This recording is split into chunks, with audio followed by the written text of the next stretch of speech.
Thorn Pit, one of the Terracotta Army, was usually a sterile blend of dehumidified dust and ancient earth, but today, it hummed with an almost religious dread. Dr. Elias Thorn, his face lined by sun, skepticism, and too many years spent wrestling with archival texts, squinted down into the newly illuminated section. His usual fatigue was replaced by a rigid, disbelieving focus.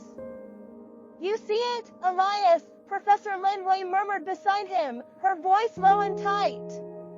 She was the chief archaeologist of the site, a woman who treated history not as a subject, but as a breathing entity. Thorn didn't respond immediately. He moved his handheld scanner over the face of the figure, an archer positioned slightly off-center in the third column.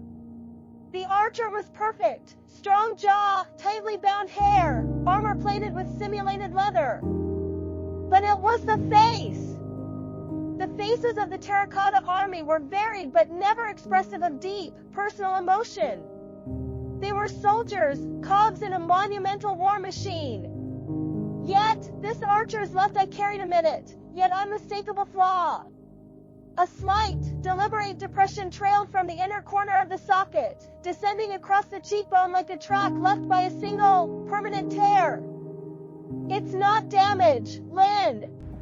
The patina is uniform across it." "It was fired that way," Thorn finally confirmed, his voice rough. "The artisan sculpted him to cry." Lin Wei nodded slowly, her flashlight beam trembling. "But why?" "The Emperor's decree demanded stoicism. Discipline. Anything remotely personal was erased in the kiln." They both knew the significance.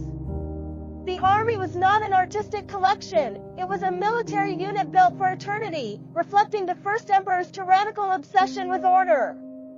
Any deviation from the rigid standard could have meant the artisan's death, or worse, the execution of his entire family. Thorn pulled up a holographic overlay, cross-referencing the archer's position with the initial construction records found 3 decades earlier.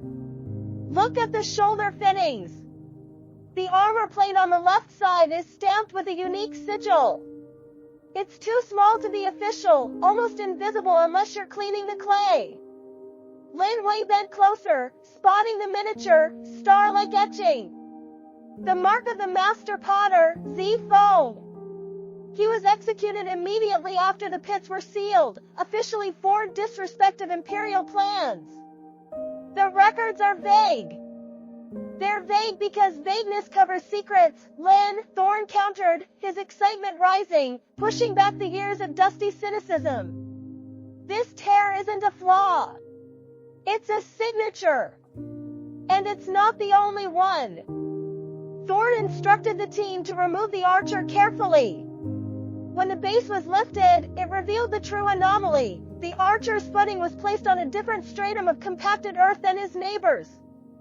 Embedded in the older clay beneath his left heel was a small, fired piece of ceramic, no bigger than a finger joint, painted with a single, complex geometric symbol.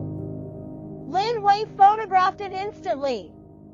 "It looks like the archaic script for grave, but inverted."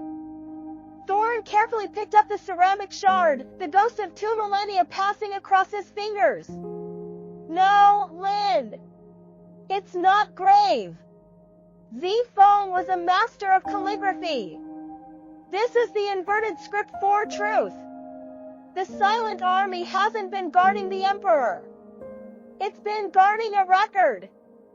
He looked back at the gaping void where the archer had stood, realizing the scale of the conspiracy.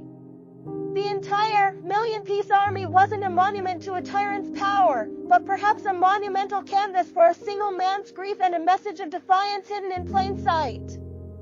Zi Feng didn't just sculpt a grieving soldier, Thorn breathed, holding the tiny piece of clay.